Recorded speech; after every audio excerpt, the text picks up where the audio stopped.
Welcome to Complicated Opportunities, a Cosmere RPG podcast with a couple of GMs. This week, we are going to be bringing on a guest.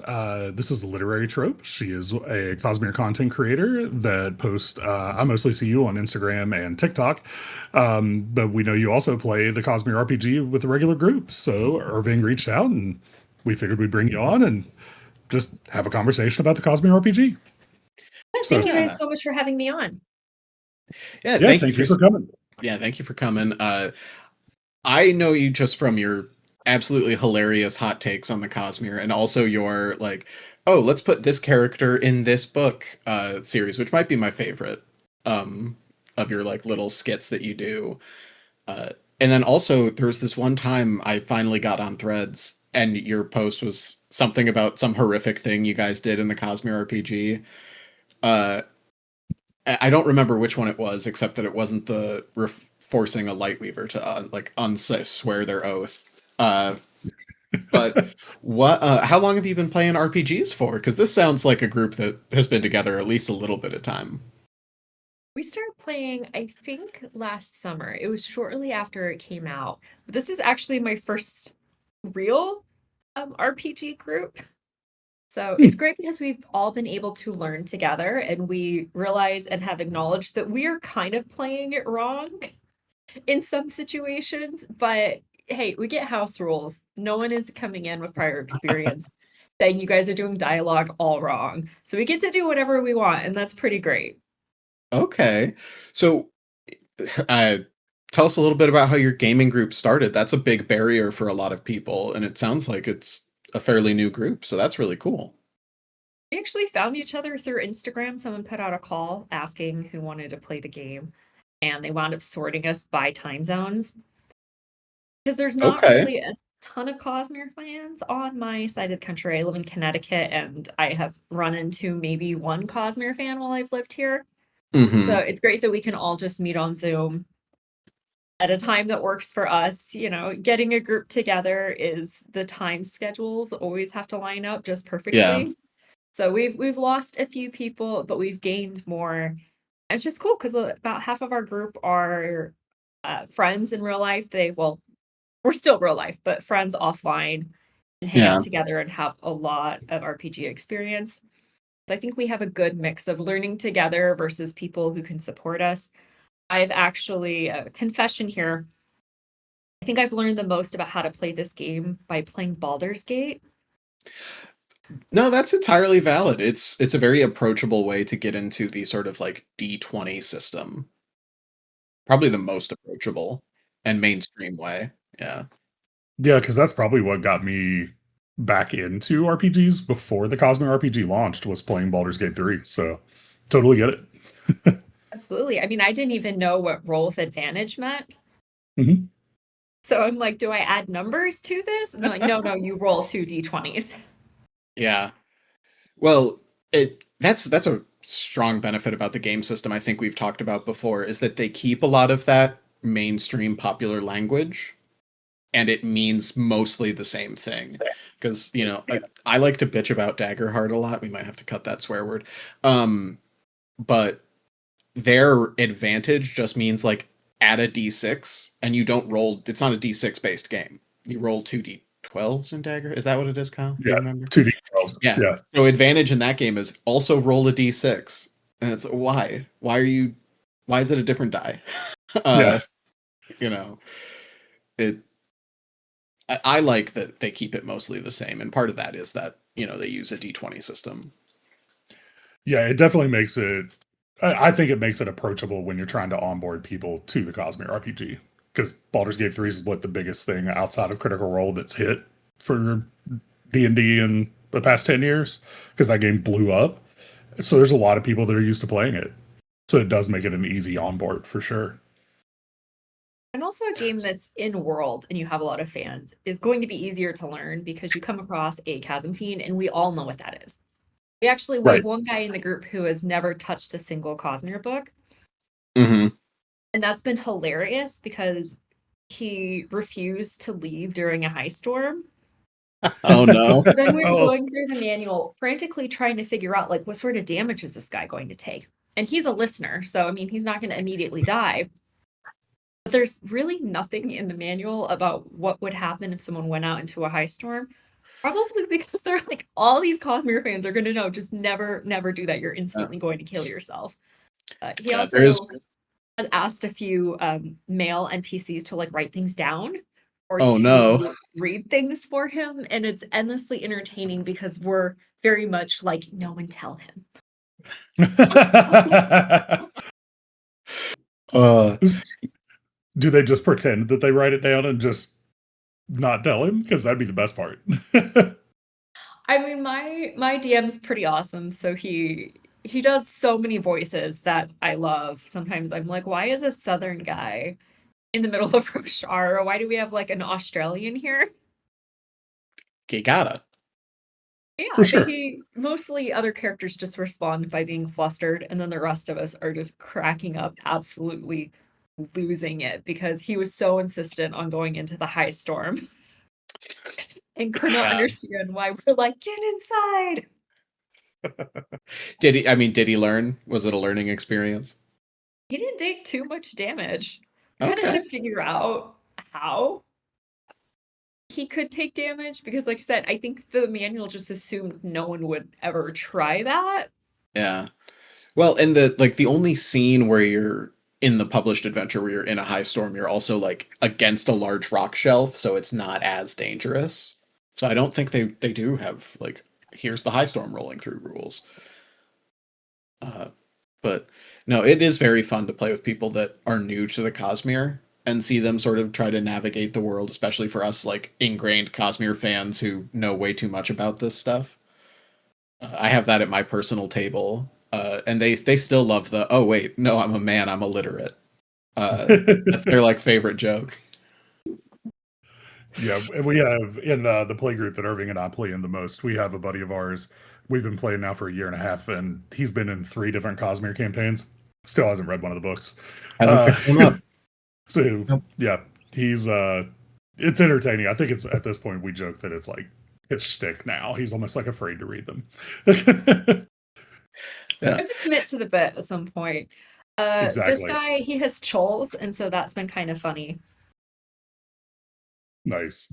Yeah, the Chols, like I guess I just never think of them much, and like I've been shocked at how many people really like get attached to them, and like the Chol becomes another player character in the game. It's Yeah, pretty entertaining. that's a teammate, man. Yep. Absolutely. I'm slowly writing up like a little kind of like Stormlight scenario that is the Chultucky Derby is my fan name for it. I love it. I think I have like an actual name that is not that silly, but it's basically going to be a Chell race with, the mob interfering, trying to fix the horse races. So we'll see I how love that it. goes. To zoom back a little bit, your intro to RPGs, you're fairly new, mostly through Baldur's Gate, which is really cool. I do have questions about that later. What is your experience with the Cosmere? You've been making content for quite a while now. I don't quite remember the first time I saw you pop up on my feed, but I feel like it's been years that I've been getting a good chuckle out of whatever you've been putting out. What's your history with the Cosmere? I've actually been reading Cosmere books for 17 years. Oh man. It started off in high school. Utah has this competition called English Quest, where there are certain categories and then they assign books for the year. And so with my friends, we decided we wanted to do the movie trailer competition part of it.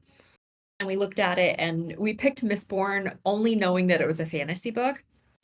And Mm-hmm. then we all became a little too obsessed with it. So the trailer was terrible. I'll just say right now, the trailer was terrible. We were not filming on a real camera.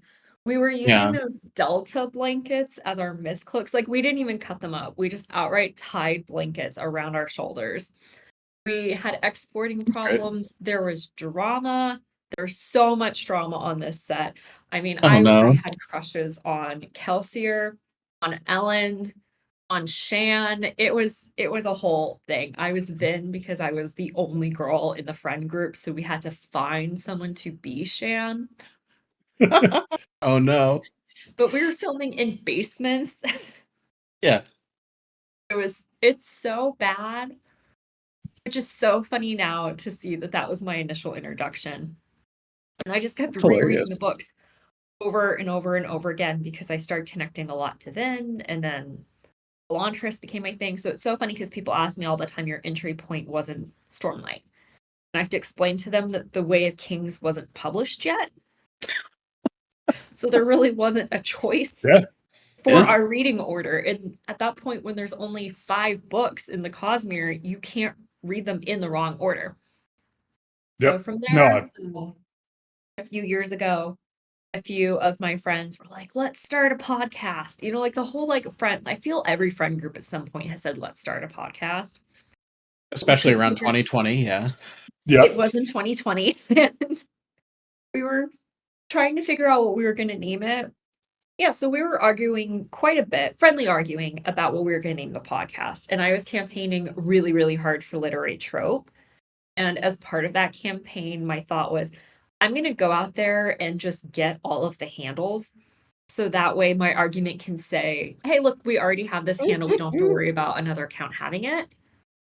And then I should have done that.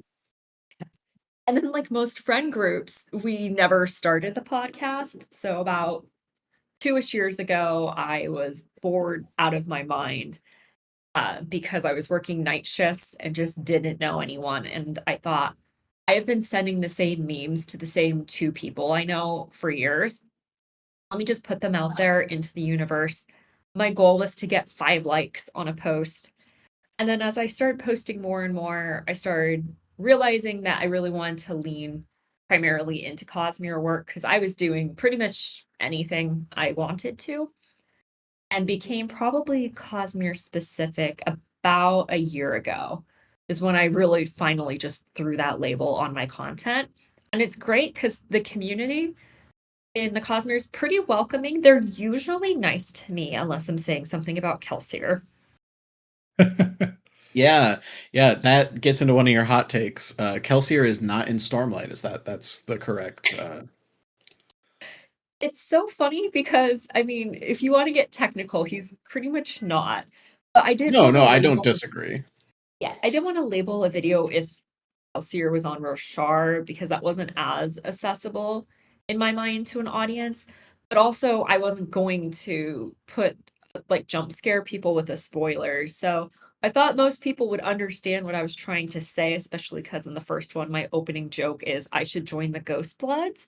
But apparently, men will do anything but realize a woman is being funny on purpose. Yeah, how could you be funny? You're a How woman. could I be funny? So I I'm sorry, started I shouldn't really say that. right. No, I get it. That I is a go meme, standard folks. route. Well, I thought that I mean, I spend too much time looking into words of Brandon. It's a problem. But I thought that it was well known that Brandon had said once, oh, if Kelsier joined one of the secret societies, he would join the Ghost Bloods and be its leader within a year. Mhm. So I was leaning into that, but then people just were like, oh, no one tell her. So I started leaning into this lie that Brandon had retconned the end of Wind and Truth and taken Kelsier out of the book. The issue is people Okay. started believing me, and I get DMs from people asking me to send them like links to the new pages or like what Brandon said. So if anyone out there has heard the rumor that Brandon has retconned the Stormlight Archive and Kelsier is no longer in it, my sincerest apologies. Mhm. That is awesome. Yeah, I've always been surprised at how much people like. I guess because my friend group and I just joke around so much that I'm like, guys, like that's a thing. You're allowed to make jokes, especially in content creation. Like, let's be honest, most of us watch it because something funny happens. It's very rare we're just jumping into a reel or a TikTok or something to have a deep philosophical conversation right away. We're usually drawn in by like a funny moment or something that looks really cool. Which is like that's what draw me to your content because I was cracking up within 10 seconds of watching it. So it's unreal how much people won't pick up on that very quickly. Yeah, Yeah. it's kind of crazy. I think the thing that really sets people off sometimes is if I have this dark blue, like tealish dress I wear, and people get personally offended that I'm not wearing a light blue dress. And I'm like, okay, guys, like we're focusing on the wrong thing here. Yeah. Seriously, people get up in arms about. I mean, I shouldn't be shocked. It's the internet. People get up in arms about anything. But really, They the don't color get of the up in dress. arms. They get up in arms, I think, mostly when they try to fact check jokes. Yes, the soul of comedy, fact checking. Uh, yeah, the proper way to do that. Well, that's annoying. So I'm sorry to you deal with that. Uh, how? I guess what is your favorite hot take that you've done? Is it the Kelsier one? See, the thing is I feel like Kelsier isn't really a hot take as much. I Yeah, think I guess it's not a hot take. I think the problem is I have a lot of takes that I think are normal and then I find out are not normal. Kelsier just being a bad husband apparently is a hot take, but I really have been looking into and thinking more about the idea that Navani is just sketchy as hell and we're not really acknowledging it. And we're going to get some sort of reveal in the back five, and I'm going to be proven right and I'm going to feel very vindicated. But there's just enough things Brandon has said about her and enough things surrounding her where there's definitely something up with Navani. I think I can buy that. I don't think decisions about your child being put in a mental institution happen in a vacuum. So she's at least guilty of some of whatever happened to Yasna. Oh, absolutely. And Yeah. the Stormfather saying you have broken oaths before at her wedding is just so loud. So loud. Yeah. I thought that was directed at Dalinar. No, it's directed at her, and people have asked Brandon what he meant by that, and his response is, I'll tell you someday. So whatever she did was worse than, burning your wife alive and committing war crimes. Oh, you think it was worse? Okay. Hmm. I mean, I not like she's a war criminal, but I think it absolutely has to do with what happened to Yasna. Yeah, I there's something dark there and it's looming. Absolutely. Um so one to pit stop at Baldur's Gate, who's your favorite character in Baldur's Gate? Oh, I love so many of them so far. That's the problem. That is the Have you problem. finished the game? Oh, absolutely not. I've been stuck in the same That's fight for the last okay. 2 weeks. Every fight I go into is just a humiliation ritual at this point. Oh Um, no. I'm Which one is getting, it? oh my gosh, I don't even know. I'm underground. Um, I disabled traps, but apparently got to the contraption without the thing I needed. So now I'm trying to find this thing I needed, it's like a tree. I don't know. The internet had to tell me this one.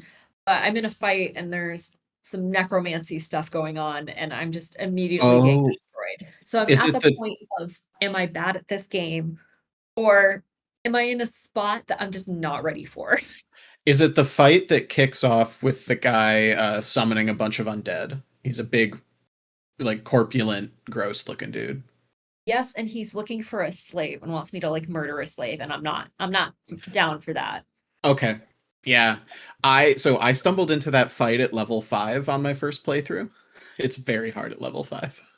I Uh don't even think I'm I level don't 5. recommend I it. think I might be level like 3 or 4. Okay, I don't think it's possible at that level. You might might need to reload an earlier save, homie. Uh but good luck.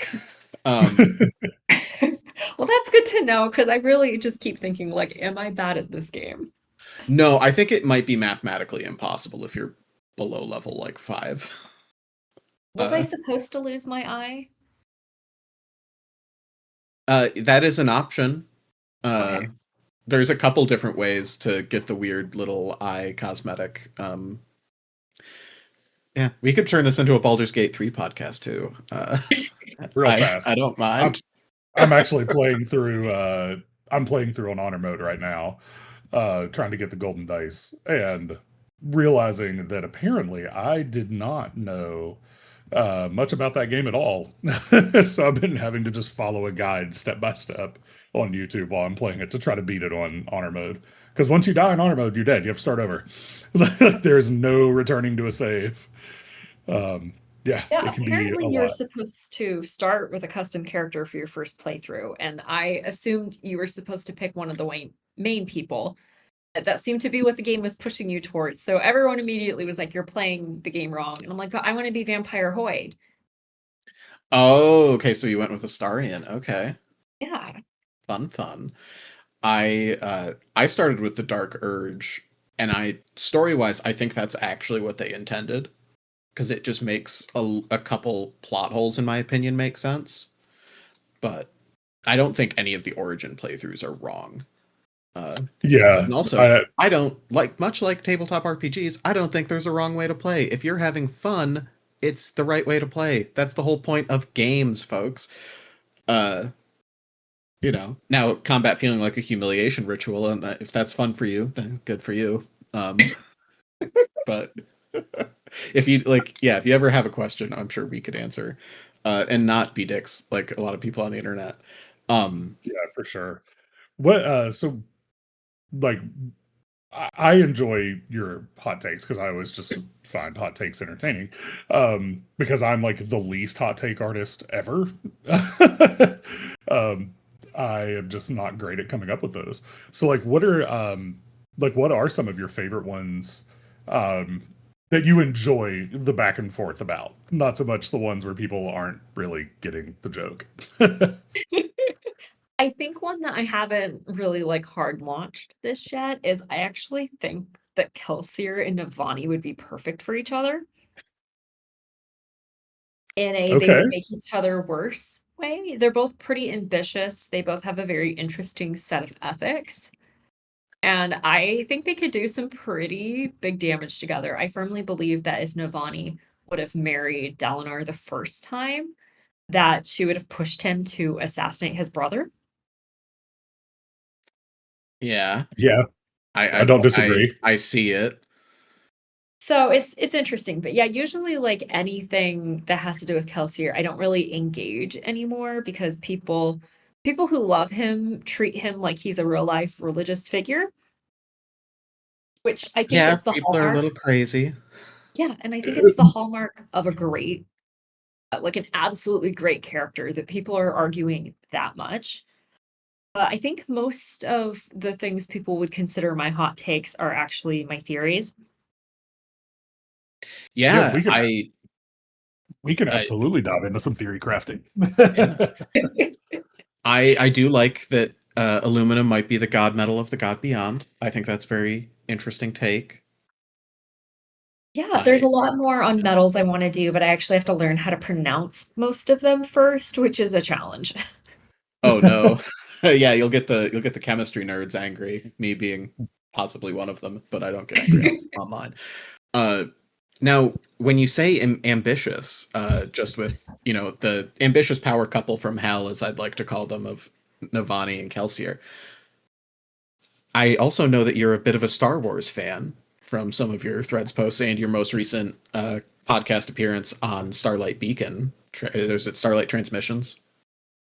Starlight Beacon Transmissions, I believe. Yeah, Eric has had me on quite a few times, and he likes the dynamic of he's like an expert Star Wars fan, and I'm very much have watched like very few things, very casual fan.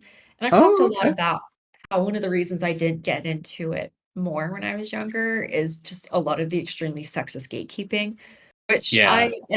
I see on every single one of my posts. So it's interesting because I wound up unintentionally setting someone off the other day where I'm like, "Well, why can't you have a glitter lightsaber?" Okay. And I'm like, "Guys, it's a magic sword. Like, it is a magic sword for space wizards. It can have magic glitter if I want it to have magic glitter." Yeah, absolutely. Uh, but the question I was driving at, who do you think would make the best Sith in the Cosmere? I mean, the answer is going to be Kelsier every time, Yeah, yeah. probably. But Let's it's Yeah, more exclude Kelsier from the running. He's Darth Sidious. He is the end all be all of the bad guys. Who do you think is the runner up? it's Leslie. It has to be Leslie. Okay, why? And I don't think she Explain. did anything wrong. Yeah. So let's unpack that a little bit. What about Leslie to you says Sith? She's definitely rebelling against the system. I think she would definitely be against the whole like Jedi trafficking children aspect of that as well. And she wants to reveal the truth. I mean, the Jedi are a corrupt system, and she sees that, she recognizes it, and she literally rebelled against God. Okay. Yeah, that wasn't the because to me, like for a long time, she's a very big rule follower. I guess she kind of gets that like little bit of Anakin in the rebellion against the system. But yeah, I wouldn't have picked a Khandra. I was thinking maybe Navani or like Gavilar. I That can was see where I that. jumped Gavilar, I to. feel like wouldn't be a very good one though. Just like Yeah, I feel like he'd get killed immediately. I think it definitely or depends. You know, that I guy think had all the pieces and built the wrong Lego set a couple times. So yeah, because I think Gavilar would be one of those Sith where it's like to me, Darth Maul was always the bridge where like Darth Sidious just needed a weapon at the time, but he knew that wasn't his end goal for his new apprentice. Like I feel like that's where Gavilar would be. He would get completely played by Darth Sidious in the long run. Like he'd be a good tool to get a couple things accomplished, but then that guy'd stab him in the back, and Gavilar would be like, "I don't understand. I thought I had so many good plans." Um, for sure, yeah. Now, who Gavilar, I think ultimate would tool. be a great Sith or a great character to watch as a Sith, it has to be Marsh. Because Marsh would obviously like be in it as a spy, but I'd be fascinated to see Marsh in a Star Wars movie. yeah, yeah. I think he like if you wanted to take a possible angle for a future Acolyte season of like someone defecting from the Sith and trying to, but the road to hell being paved with good intentions, I could see Marsh going down that pathway. So what I'm For sure. hearing now is that we need to renew the Acolyte, right? Oh, Oh, for absolutely. sure. Uh, We are a very you're not pro going to get acolyte any podcast. argument there. I loved that show. There are like, is anything flawed? Yeah, sure, there are some flaws. I think that it actually expanded the story and did something interesting, and people weren't ready for that yet. I feel the same way about Book of Boba Fett. I loved that show. Um, Yeah, I yeah, feel like yeah, my only take with Boba Fett was it was like an episode or two too long. Like they were just, it felt like they didn't know what they wanted to do. But I still enjoyed every episode of it. So like, I don't know. I'm also one of those people that like if you just throw Star Wars on TV, I'm probably going to enjoy it. Um, yeah. like, I'm not a discerning customer. I just like my laser swords and space space truckers. yep, for sure. Yeah, I do really enjoy the Leslie take. Like that was not who I would have thought of, but man, now I'm like falling down that rabbit hole in my head right now. Who is Oh, your you wanna favorite Cosmere character? Oh, see, I get asked this all the time, and I feel like it's such an Yeah, unfair question. So a lot of it is different ways. Like I feel very nostalgic about Vin.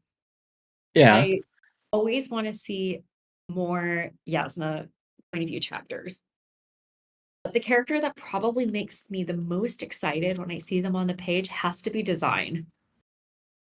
Yes, design is great, especially in the secret projects where you get a little more of her personality too. Oh, she's It's really absolutely the cool to see moment. her develop as a character. Yeah. You said she was the moment? She is Was the that moment. She is that girl. okay? Would you define the moment for me as someone who's not good all the time with the online slang? What does that mean? Oh, the moment, man. We gotta get you in with the youths these days. Yeah, I So, mean, so the moment is she has main character energy. oh, okay. See, I know what that means. Uh, I can do main character energy. I like it. Yeah, I strongest case for like I think the first project maybe should have been like for a TV series should have been Yumi and the Nightmare Painter. I just want to see Design's Noodle Bar. Yes. That such a like a that would be a beautiful set. See, I Um, almost hope that Brandon will like because Apple TV hasn't really done any animation that I can think of. Like, because some of those like Tress, like Yumi, I'm interested to see what all Apple actually has access to because it's been a little conflicting on whether it's just Mistborn and Stormlight or it's the entire Cosmere. Because there's definitely, I think the secret projects all lend themselves to like some anime real well because they were most of them were anime inspired for a good portion of it. Yeah, I'd love to see Yumi. Yumi's my favorite secret project, though, so I could fall down that rabbit hole pretty easily. Oh, it's so great. And it's such, I don't want to say it's a different story than what he's told, but it really is. And I think the humor definitely lands. When I turned the page and I saw the illustration of design on my Insta story, I was like, who is she? Who is this girl? And then I actually started reading the page and then freaked out. I was like, oh my gosh, it's design. And I would have loved to be design, noodle bar design to Nexus, but I'm like, I feel like I can't do this without it being cultural appropriation.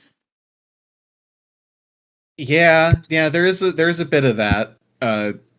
But I don't know. I mean, that's a whole huge discussion that I don't think Kyle and I are very well prepped on the like cosplay and cultural appropriation and cultural appreciation aspect of it. But yeah, it's for better minds than me. But I Yeah, think go for it. You know, it's I, cosplay. I feel like as a 40-year-old white dude, I don't think I have a lot of very good background to like. I don't Yeah, have a yeah, lot of legs to stand on. Like I'm kind of usually people like me are the problem. So like I'll just stay out of that one just because I'm like I don't know that I have a lot to add because I've also don't really cosplay much. Um, we'll but get yeah, you into some cosplay. We'll do it. it'll happen one day, I'm sure. Worst case, I'll put a mist cloak on, right? Yeah. So, what's been some of your favorite stuff to do in the Cosmere RPG? Like, just even mechanically, storytelling wise, with your play group. So something to note is we didn't talk probably nearly enough about who we want our characters to be in session 0. So we got to the first day and realized that we just are a collection of nerds. Um, None of us can fight. Yeah. So it's interesting to go into fights where you have a bunch of scholars and ardents. So it's been great because we really have to get creative, and I love the creativity part of it.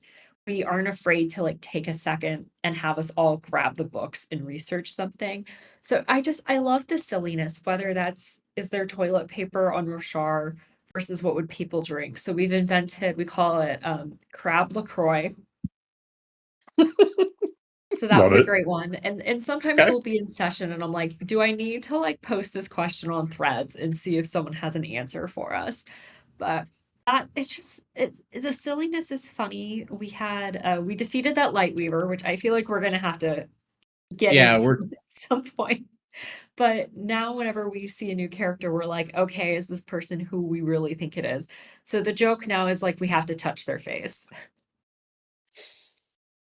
So we are touching everyone's face right now. yeah. And how do the NPCs feel about that? The first introduction is wait 1 second, let me pinch your cheeks. Well, we somehow have this NPC who's been trailing around with us who we've convinced to do it for us. So at least that way, if someone gets stabbed, it's not us. Oh no.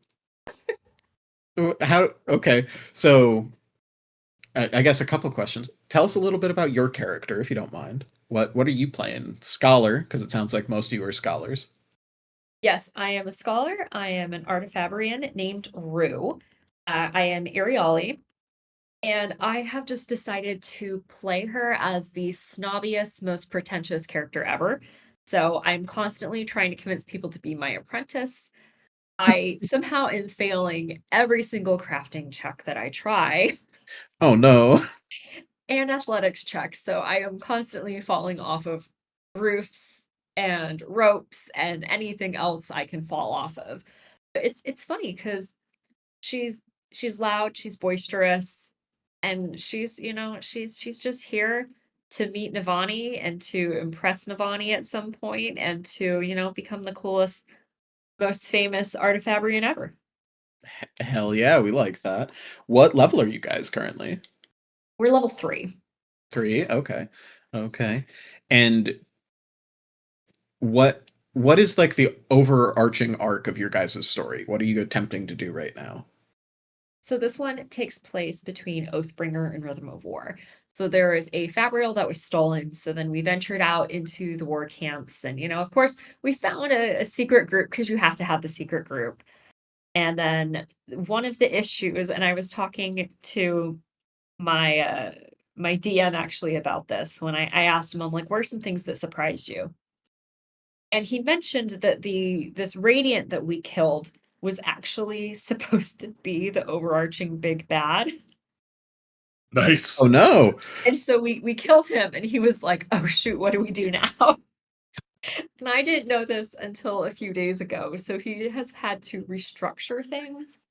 So Yeah. right now we're back at Earth Hero and we're, trying to find an artifabrian who is in danger, and we are outside of a door. And the last thing he said before we ended session is, well, let's just end here so everyone's here for the confrontation.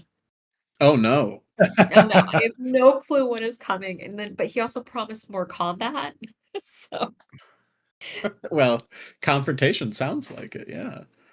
Um, so the radiant you killed, is that the Lightweaver you got to like abandon their renounce oath? oaths.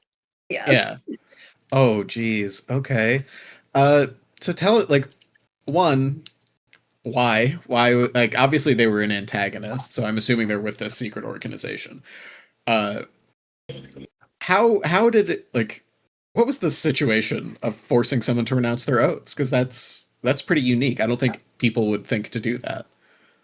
It is. We were a little horrified at ourselves, but what happened is we had this radiant. His name was Ozian, and he was impersonating this guard we've been traveling with, this NPC named Tazo.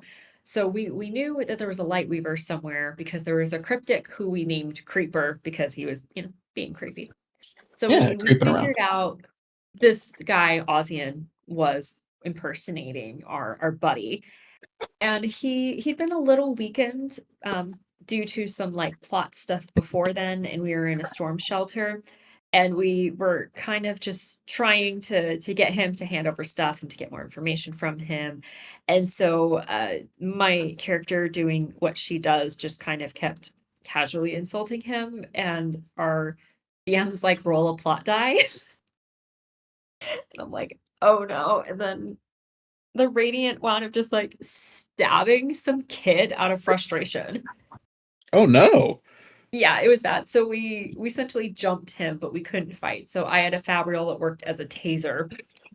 So we were able Yeah. to get him down, and then once he was down, we just kept like stabbing him, but he still wasn't dying. And so the only thing we really thought of was, well, if we weaken him, if we get him to like renounce his oaths, but I don't think any of it thought it was actually going to happen. So he renounced his oaths and then died. Oh. And And that's where we ended it. That's where we ended it for the day. The shard blade clatters to the ground and we're like all afraid to touch it. So we that's kind of what we did. And then right after that ended, my DM was like, is everyone okay? Like, do we need to like talk about that or unpack anything? yeah. And how did that conversation go? Did you need to unpack anything? No, we were mostly fine. We're just like, are we the baddies? Yeah, that classic meme. So Oh, I posted about it and there were two responses. People who take the game way too seriously, who are trying to get like a roll by roll playthrough, and then people who started admitting to their own war crimes, which I'm like endlessly entertained by. yeah. You know what? We're going to plug that for viewers or listeners real quick. If you've committed any war crimes in your games, please put them in the comments below. We would love to hear them. Because that's part of the fun of RPGs is sometimes you horrify yourself. For sure. Oh, that's crazy. So what other like highlight moments from your table do you have? We've had a lot of fun things. We sabotaged a bathroom as a distraction, which is how the does The Roshar have toilet toilet paper? paper? Yes. I tried to use my my engineering skills to make it happen, but again, failing pretty much every single crafting check. So we had that. We actually, and this is, this isn't necessarily like a funny moment, but a few sessions ago, we were camped out on a plateau and we just got really into some storytelling there. My character is allowed one book, and for whatever reason, I chose one on astronomy.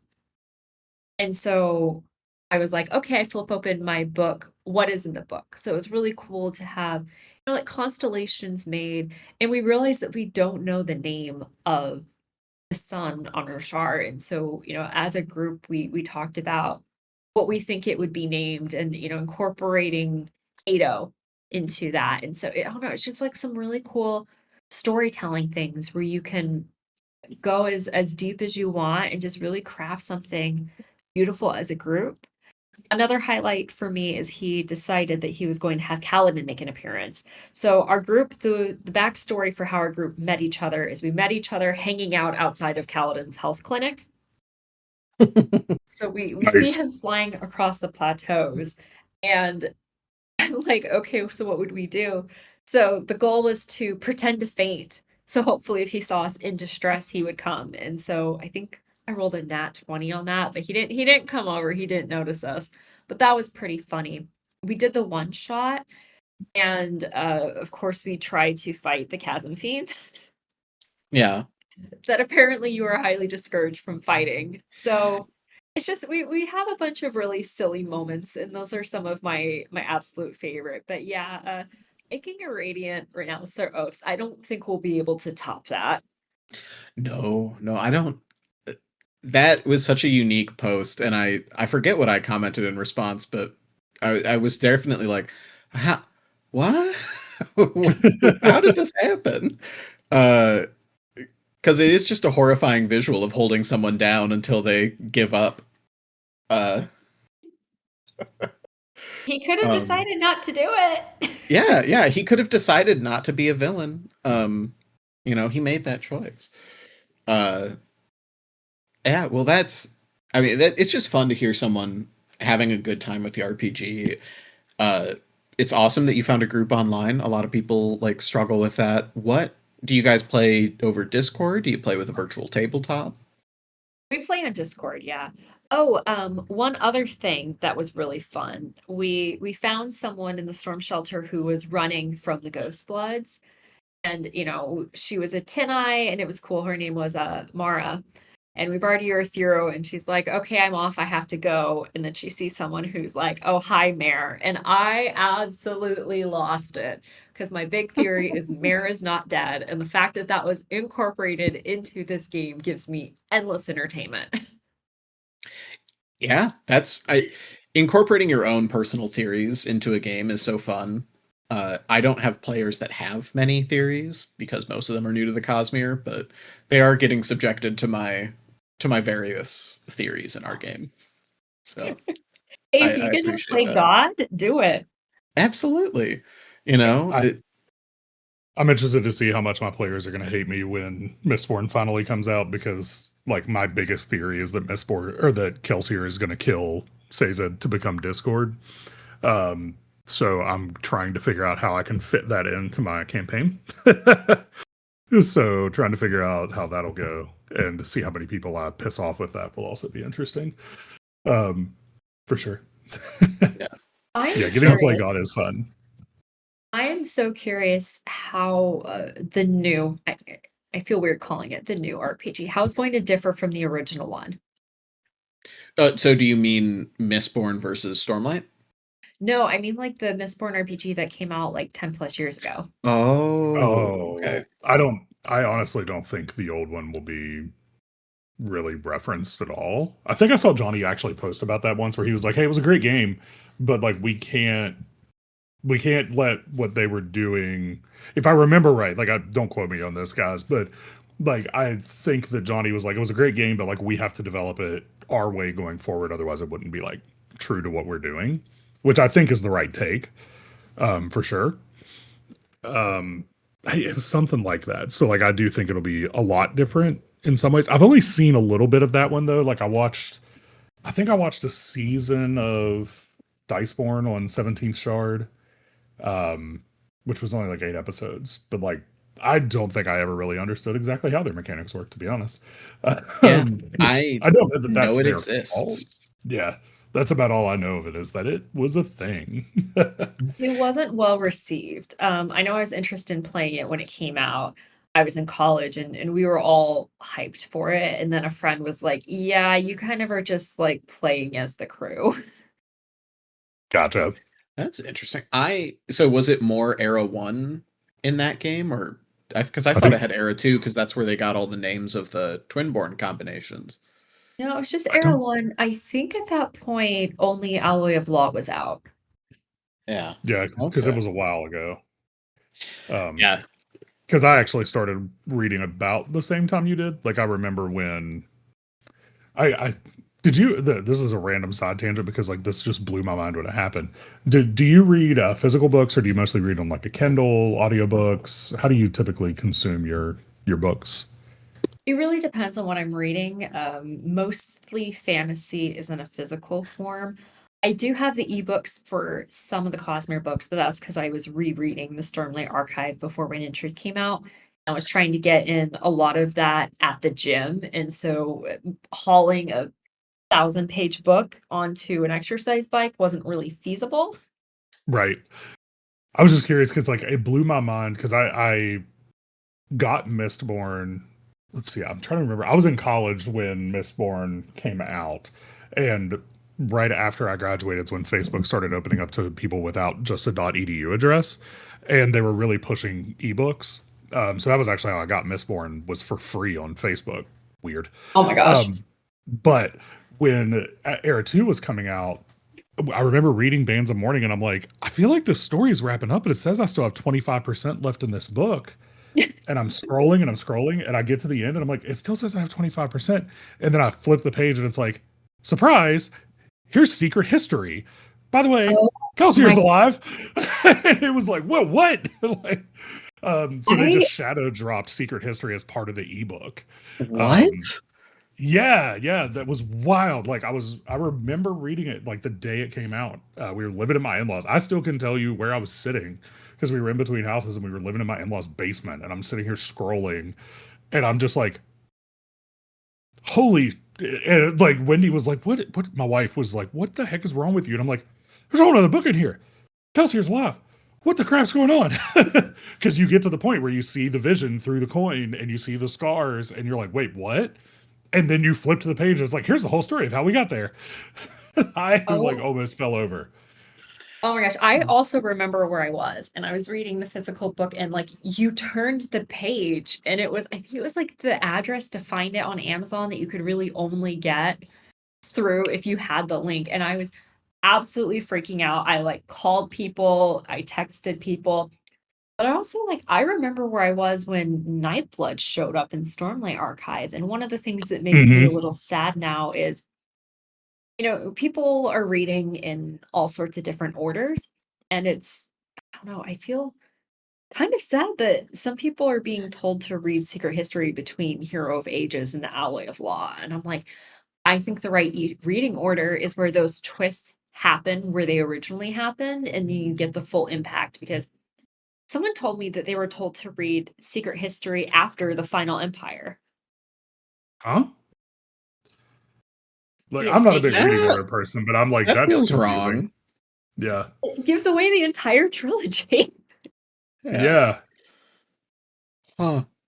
I started much later than you guys. I started just before, or maybe like a year before the release of Oathbringer, and I did start with Stormlight.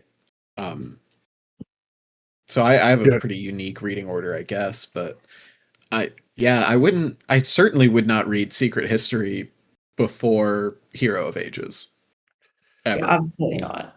Yeah. Stormlight was a weird one for me because I had only read the Mistborn trilogy and that was it, like the first trilogy, and was like, oh, cool, that was a fun story. Like, I'll move on to something else. And I was also like really deep in like the EU and all that with Star Wars at that point.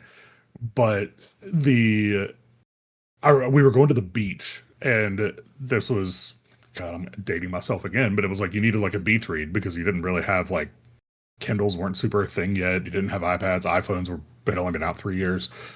So like, I was like, oh, I need something to read while I'm at the beach.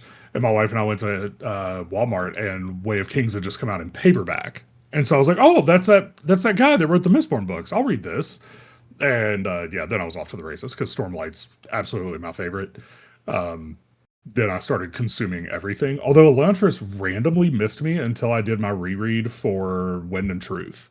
Like I just hadn't read it.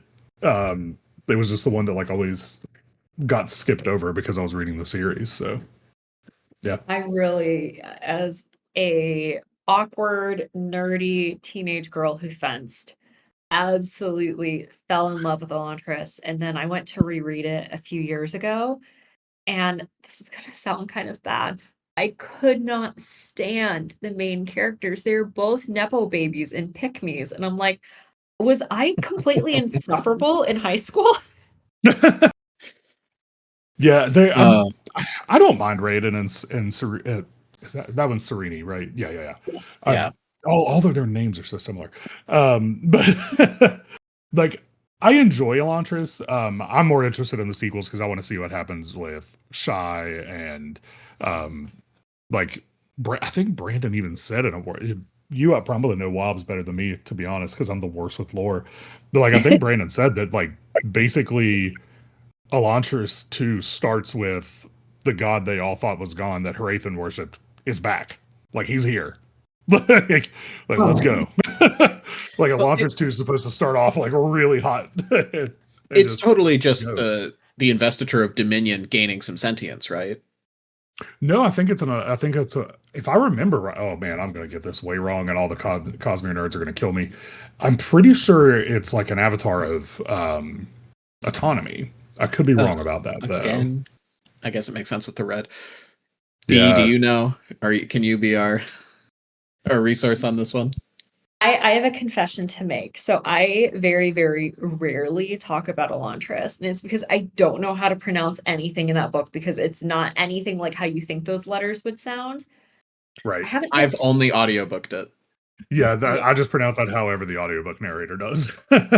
No, I've looked up stuff like her uncle's name, and I'm like, the way I pronounce it in my head and the way I have to actually write out phonetically what Yeah. his name is if I ever say it on video, because I know if I do the wrong one, I'm never hearing the You're end of it. toast. Yeah. Like Moashgate 2025 was a whole thing that I'm still traumatized from. But Did you say Moash wrong? I thought it was Mosh. And that would make sense because that's where you got the name from, right? Yeah, Right? I'm because that like, was this is Brandon's this editor is a real forever. name. Yeah. Yeah. So there was that whole thing. I actually haven't looked too much into the sequel because of my brain. I mean, Brandon's been saying for 20 years that we're getting the sequel in 10 years. And so in my brain, it's just like a lost project, just like the Warbreaker sequel, which I don't think we'll ever get Nightblood. I think the time for it has passed. But Yeah.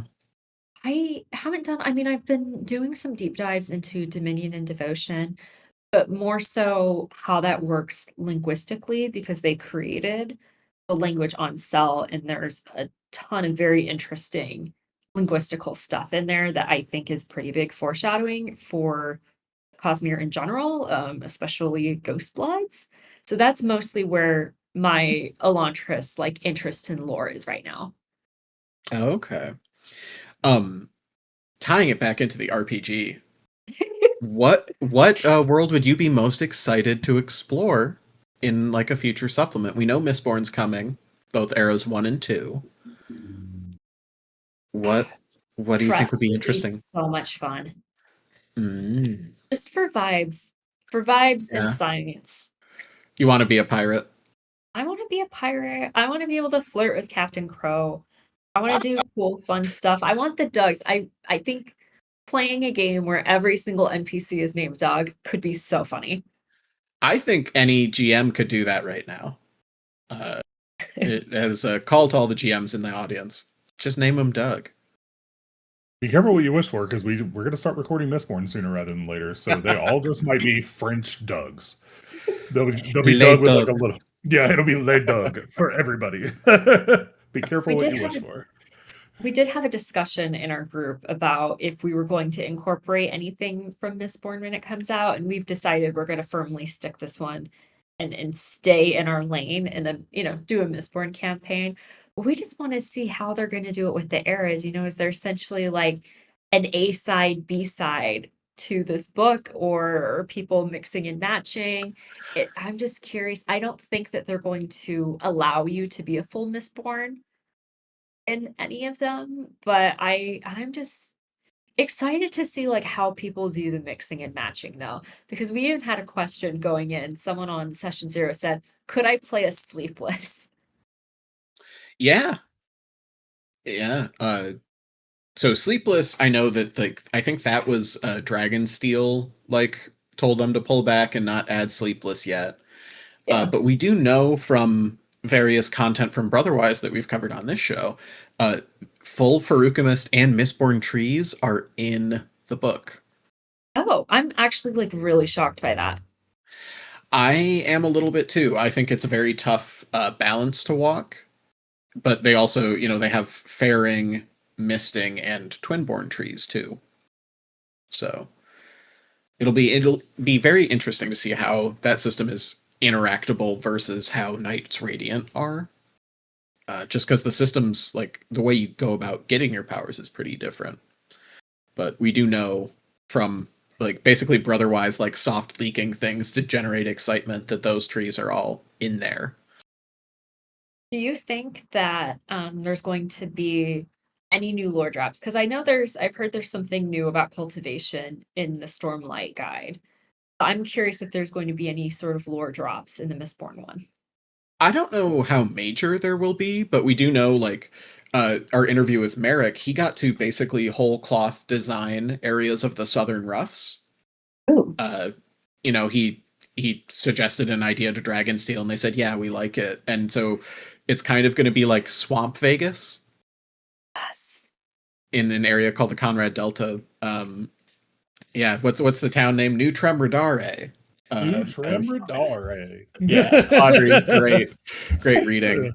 It was so good. Which I think is interesting because the Southern Roughs, those mountains, is where the perpendicularity is. That's where all the world hoppers are coming through. Yep. Right.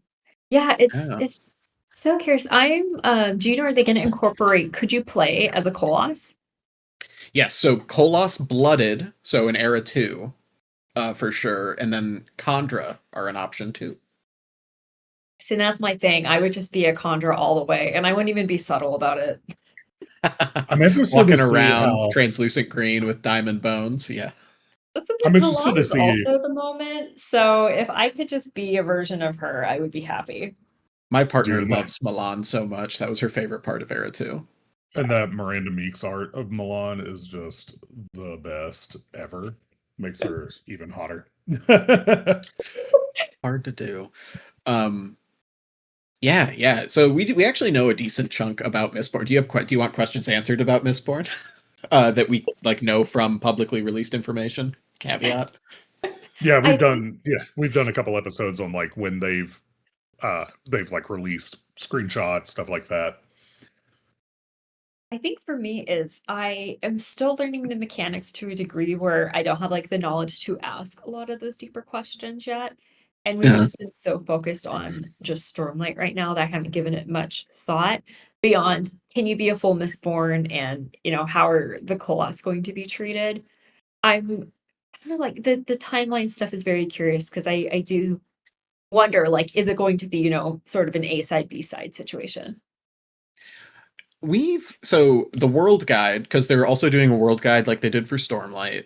I know that has sections because it's broken out into chapters, and there's an Era 1, or like areas that are relevant in Era 1 and things that are relevant in Era 2. Uh for certain talents we've seen, they call, or like we saw the Khandra like one of the Khandra stat blocks, and it had, if you're in Era 2, they have a pistol, and if you're in Era 1, they just had a knife. Um and so they had like delineations between Era 1 and Era 2 stuff on the same stat block. That is interesting. That's so interesting to me. Yeah. I think it was a tall order to come into designing with two such distinct eras. You have your sort of Renaissance, Gothic, medieval fantasy, and then what I lovingly call like industrial Wild West fantasy in Era 2. Because it's like a mix of industrial London and the Wild West. I love it. The Uh, Wild West, but yet there's giraffes and zebras and lions. Well, you know what? Sazed does what he wants. Wild West is a vibe and a coat, not a not a full prescription. Do you know, are they gonna tackle anything from the Southern Hemisphere at all? No idea. I think the only thing we know is that there's Malwish art. So we've seen like what a Malwish mask looks like. And I got into a disagreement with someone about like, why do the Malwish look Nordic? But no, we don't know too much about what we'll learn about the sub. Like, I have to speculate that a lot of the information about the Malwish would be held back just because it seems like it's going to be relevant going forward. And Right. Brandon might want to save that reveal for his book. Mhm. Yeah. No. I desperately want Awakening and to go to Nalthis in the RPG just because I just love Nalthis. I can't wait to get art of everything. I think an Altus World Hopper Ball could be so bright and fun and colorful. I don't think they'll do one, but I would like to return to that world just because the magic system is so unique and it's just like it's Technicolor, right? It Yeah. just would be so interesting to see an entire book. Because I'll admit, one of my favorite things about the RPGs is looking at the illustrations. I love the pictures. I love just seeing these renditions and seeing just it come more alive in that way. I think Brandon's done a really great job of making sure that he hires artists for projects. Yeah. That is, I think, an early thing that we've brought up is just how beautiful the art in the RPG books are, or is. I don't know. Plurals are weird. English is a bad language. It truly is gorgeous just flipping through those books. And you almost have to do that first, so then you can go back and read it without the distraction of like ogling this gorgeous art. I know Katie Payne did the art direction for Stormlight, and then I think Johnny O'Neill is the art director for Mistborn. So it'll be cool to see if there's any difference in their direction. Yeah, Johnny did like part of it, and then they did end up hiring somebody, but I forget who it was. But yeah. Yeah, I can't wait. It'll be very exciting. But I think that might be, we're getting to the end of almost an hour and a half. We could probably find many more things to talk about, but thank you so much for joining us. Would you like to shout out any socials or any stuff you got coming up? Oh, I always have stuff coming up. My problem is I plan things out a month in advance. But the main thing I want to stress is, hey, if you guys are listening to this and you do not follow these guys on YouTube, please go do that right now. YouTube runs ads on long form creators' contents, but will not share any of that revenue with them unless they hit certain milestones for followers. So it's a great, simple way you can go and support the people, whose content you enjoy and make sure they get compensated what they deserve. Thank you so much for that. We are also on Patreon, so if you really like the show or want access to it early, come find us there. Kyle, you want to do our final plugs and take us away? Absolutely. So please make sure to like, comment, subscribe, all that good fun stuff. Hit the bell so you'll be notified when we have new episodes drop. And as Irving mentioned, we do have a new Patreon. It's been out for about a week now as we're recording this. You will get episodes early.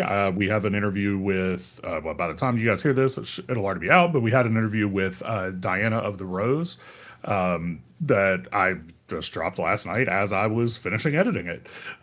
So as I edit the audio stuff, it just hits the feed for some of our paid subscribers pretty quickly. So if you want to see those sometimes months before they come out, make sure to sign up. But until next time, let's roll our plot die and raise the stakes. This has been Complicated Opportunities. Woo!